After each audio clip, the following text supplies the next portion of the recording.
Alhamdulillah, Assalamualaikum warahmatullahi wabarakatuh. Dan selamat sejahtera murid-murid.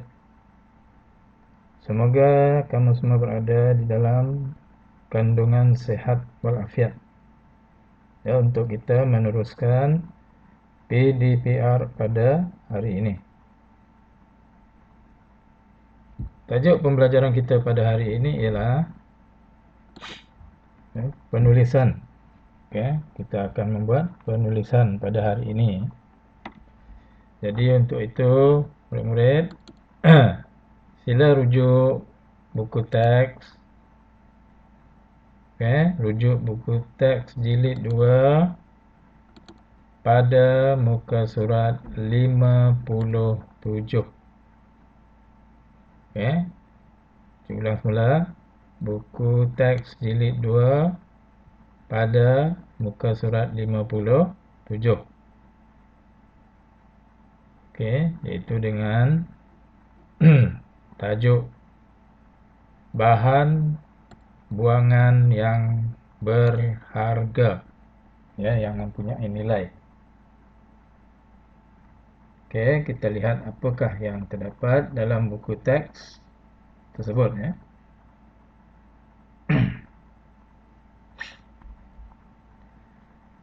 Julaihi dan ayahnya melihat banyak bulu ayam yang dibuang di pasar.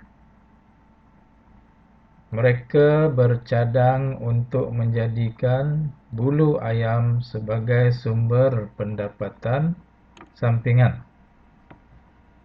Itu tentang Julaihi dan ayahnya. Dia pergi ke pasar, dia lihat banyak bulu ayam yang dibuang. Jadi mereka bercadang untuk menjadikan bulu ayam tersebut sebagai satu hasil pendapatan, sumber pendapatan. Jadi mereka akan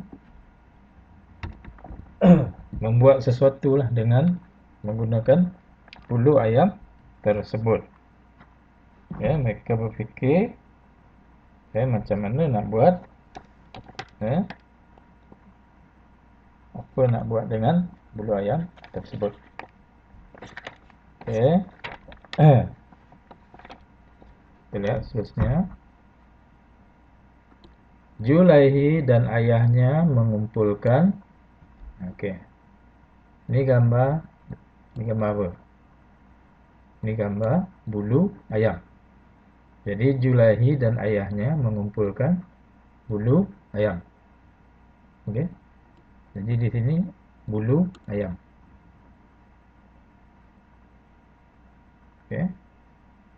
Seterusnya, bulu ayam itu dimasukkan ke dalam. Masuk dalam apa ni? Ni. Dimasukkan ke dalam. Contohnya dimasukkan ke dalam bekas. Contohnya bekas. B-E-K-A-S, kas, bekas. Ataupun dimasukkan dalam kotak ke. Kotak tu adalah salah satu contoh bekas.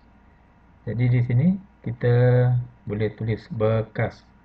B-E-K-A-S, kas, bekas. Kemudian selepas itu mereka buat apa?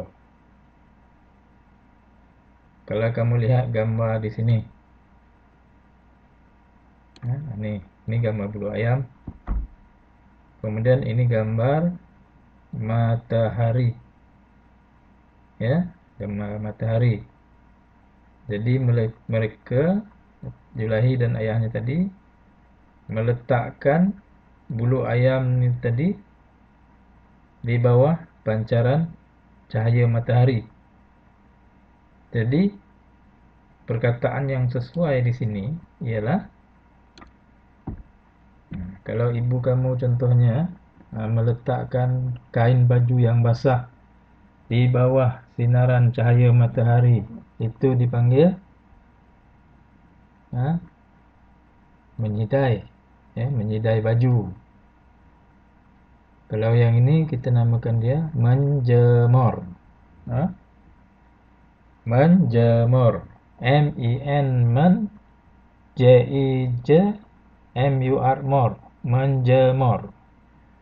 Maksud menjemur ni ialah mendedahkan sesuatu itu kepada pancaran cahaya matahari, ya.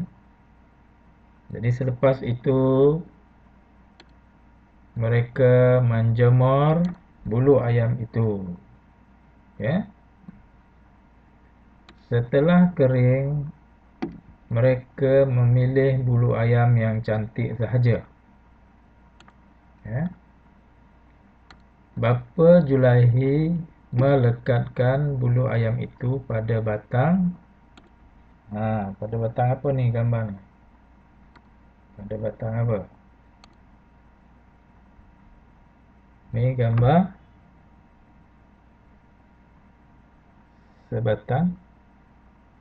sebatang rotan.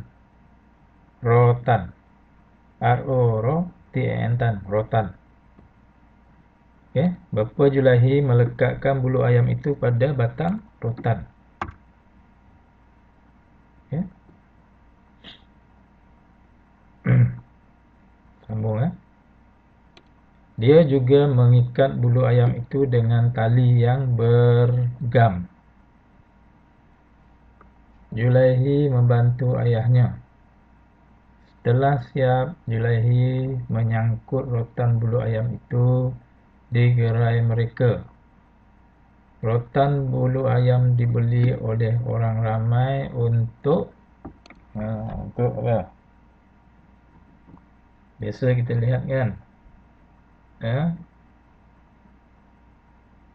rotan bulu ayam ni digunakan untuk apa? Untuk menyapu habuk, ya, untuk menyapu habuk. Menyapu, M-E-N-Y-A nya P-U-P, menyapu habuk, H-A-H-B-U-K, habuk. Okay. Jadi kita telah pun melengkapkan, ya, melengkapkan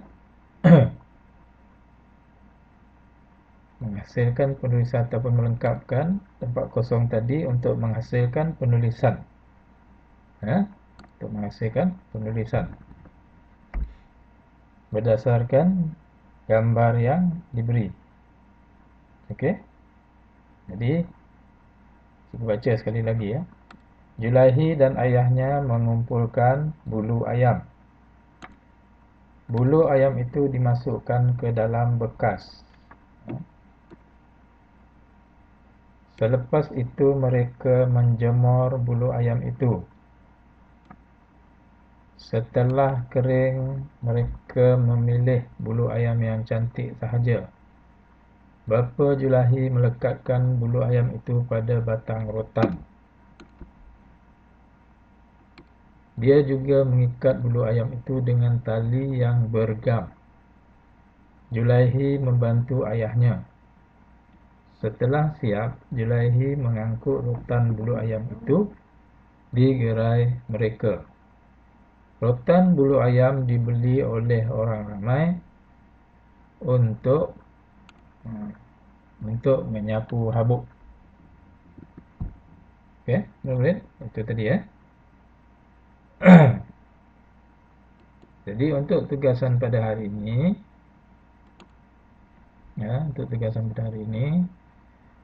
kamu rujuk buku aktiviti jilid 2, muka surat 64 dan juga 65 nanti, ya. Jadi kita lihat dulu muka surat 64.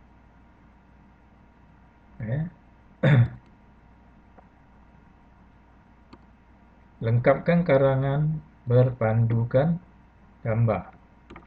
Ya, yang tadi pun berpandukan gambar juga, ya.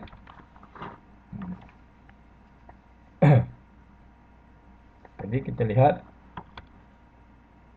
ya, apakah gambar yang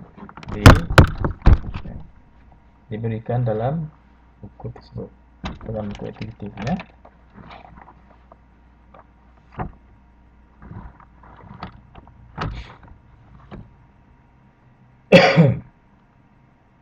Jadi tajuk ni ialah sedapnya belut. Belut ni adalah sejenis binatang lah. Macam ikan rupanya, macam ni. Ikan juga lah. Macam ikan. Ni belut.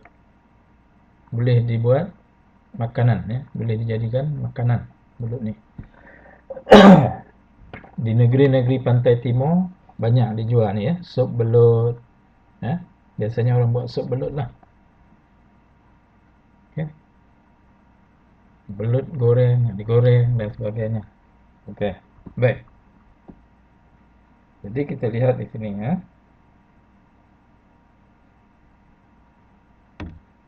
Jadi berpandukan gambar ini nanti, berpandukan gambar-gambar yang diberi dalam buku aktiviti muka surat 64 ini, kamu akan menjawab, ataupun kamu akan melengkapkan penulisan yang terdapat dalam buku aktiviti muka surat 65. Yang ini. Okey. 65 ni. Jadi berdasarkan gambar itu tadi. Okey. Jadi kita lihat dulu muka surat 64 tu, ya.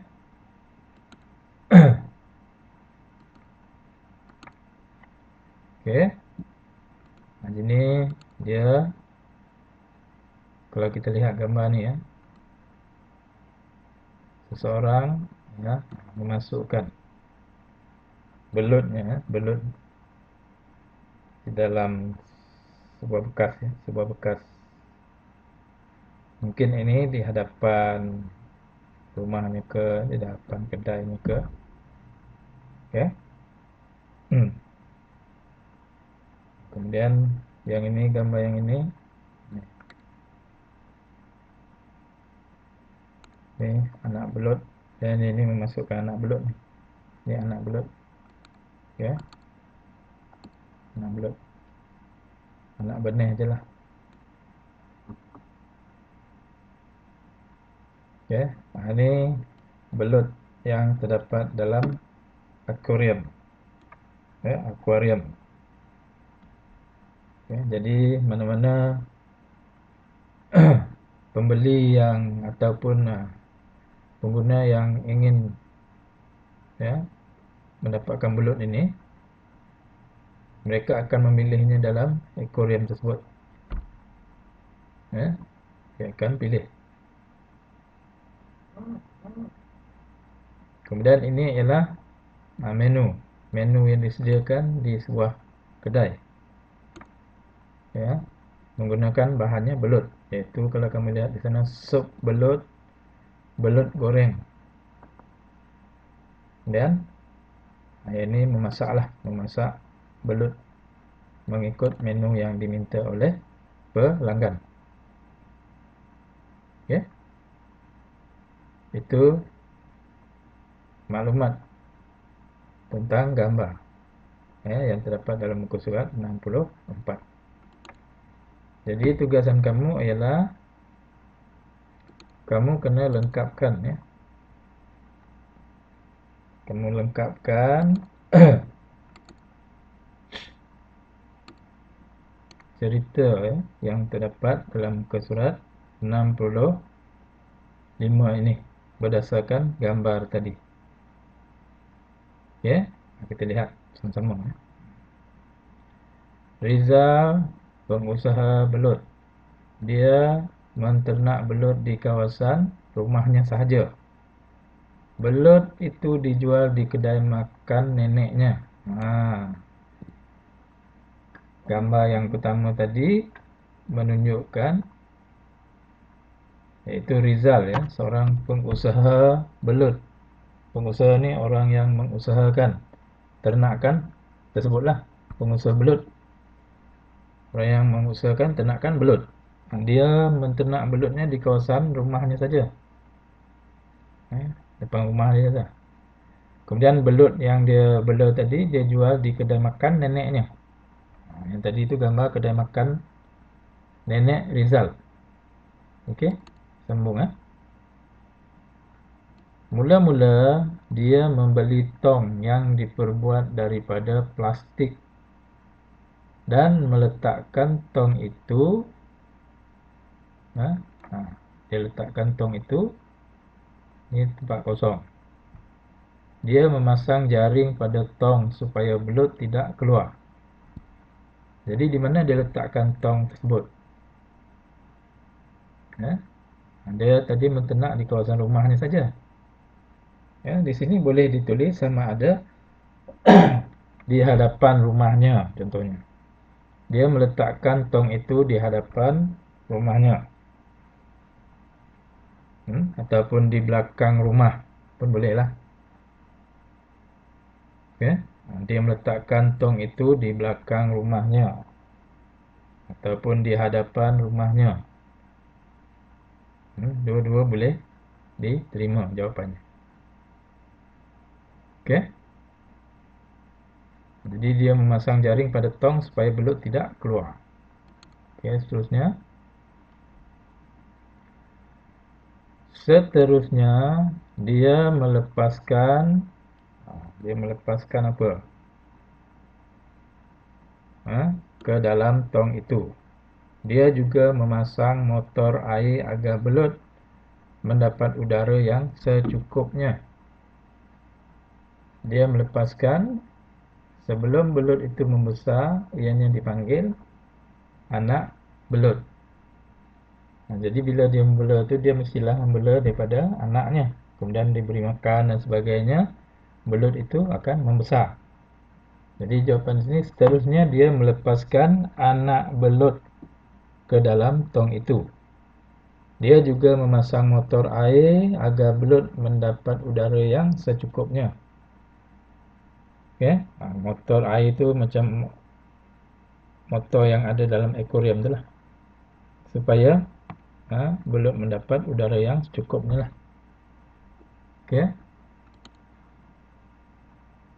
Apabila belut sudah besar, dia melepaskan belut itu.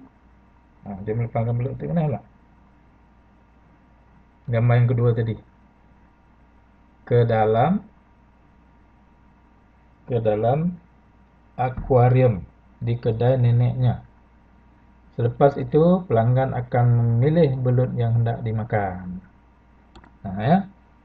Apabila belut dia dah besar, dia melepaskan belut itu ke dalam akuarium. Aquarium.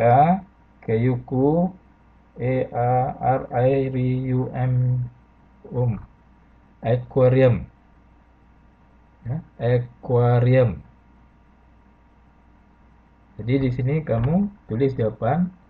Dia melepaskan belut itu ke dalam akuarium di kedai neneknya. Selepas itu pelanggan akan memilih belut yang hendak dimakan. Okey. Seterusnya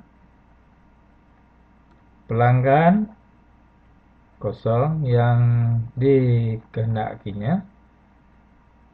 Pelanggan memberikan belut itu kepada tukang masak. Jadi pelanggan buat apa? Bila dia nak pesan makanan daripada belut ni, pelanggan memilih belut, memilih belut yang dikehendakinya. Pelanggan memberikan belut itu kepada tukang masak. Ni. Jadi pelanggan tadi dia pergi dekat akuarium yang ada belut di dalamnya, dia pun pilihlah belut yang hendak dimasak. Sama ada nak buat sup ke, nak buat goreng ke. Jadi pelanggan memilih belut yang dikehendakinya. Di sini tulis memilih belut. Okey. Seterusnya tukang masak akan jadi tukang masak akan sudah tentulah kerja tukang masak memasak. Tukang masak akan memasak mengikut jenis masakan yang dipesan oleh pelanggannya, seperti sup atau masakan pedas. Sup atau masakan pedas. Kosong. berasa puas kerana dapat memilih dan makan belut yang berkhasiat. Jadi siapa yang merasa puas? Tentulah pelanggan. Ya, pelanggan. Pelanggan. Pelanggan berasa puas kerana dapat memilih dan makan belut yang berkhasiat. Ya, banyak zat. Berkhasiat ni berzat. Ya. Okey. Seterusnya, Rizal sangat gembira kerana hasil belutnya dapat memajukan restoran neneknya juga. Okey. Rizal rasa gembira lah. Sebab dengan adanya belut di kedai neneknya itu, maka kedai makan neneknya menjadi maju. Okey, itu tadi cara untuk kamu melengkapkan tempat kosong ini berdasarkan gambar yang terdapat dalam buku aktiviti jilid 2 muka surat 64. Okey. Jadi cikgu harap kamu faham ya bagaimana untuk melaksanakan tugasan yang diberi ya. Okey, kamu tulis cantik-cantik ya dengan tulisan yang terang ya. Kemudian titik beratkan tanda baca ya, ada koma atau tidak ya, tanda titik. Jadi itu tugasan untuk hari ini. Cikgu rasa setakat ini saja pembelajaran kita pada hari ini ya. Sekian, terima kasih. Assalamualaikum warahmatullahi wabarakatuh dan selamat maju jaya.